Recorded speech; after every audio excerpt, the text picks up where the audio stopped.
lang din. So, ito guys, yung Kickaboo na stroller. And bago pa lang namin to nabili guys. Last October 2024 lang namin siya nabili. At bagong-bago pa talaga siya. At papasa talaga siya as brand new. Quick review dito sa stroller na to. Para na rin sa mga mommies na naghahanap ng stroller. Ayan, kung nasa choice nyo yung Kickaboo na brand. Ito yung Kickaboo Joy. Ganyan yung kanyang itsura. Siyang ganyanin guys sa balikat mo. Kasi medyo magaan lang to, na 5 point something lang siya na kilogram. Open mo lang yan. Tapos one hand lang din. So, ayun na. Ayun na guys yung stroller. Pwede na siya from newborn up to toddler. Kayang-kaya nito kahit mga 7 to 8 years old na. Meron siyang handlebar dito. And then, na-extend din to.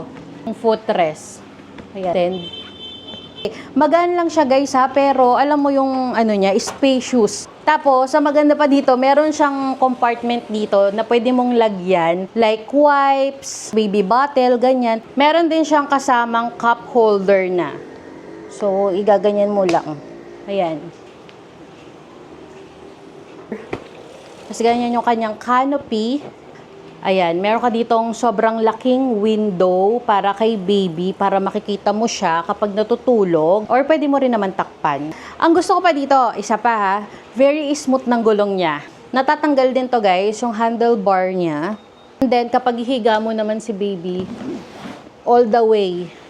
Ayan, pwede mong ihiga. Ang nagustuhan ko rin dito guys, alam nyo ba kung ano, sobrang laki niya. Kaya kahit sobrang tangkad ng anak nyo, kasyang-kasya siya dito. Tapos, hihilain mo lang ng ganun. May hihilain ka lang. And then, igaganto mo dito. Yan.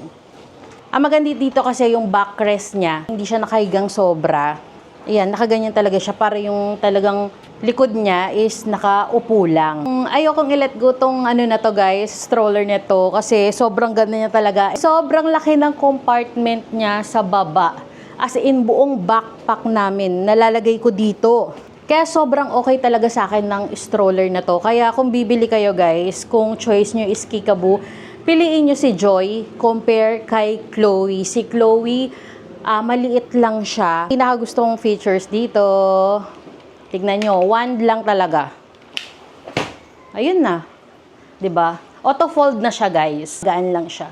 So, ayan. Yung regular price niya is 15,999 pesos. And sinesell ko na lang siya guys. PM nyo ko. Almost 40% off nung pinaka-regular price niya.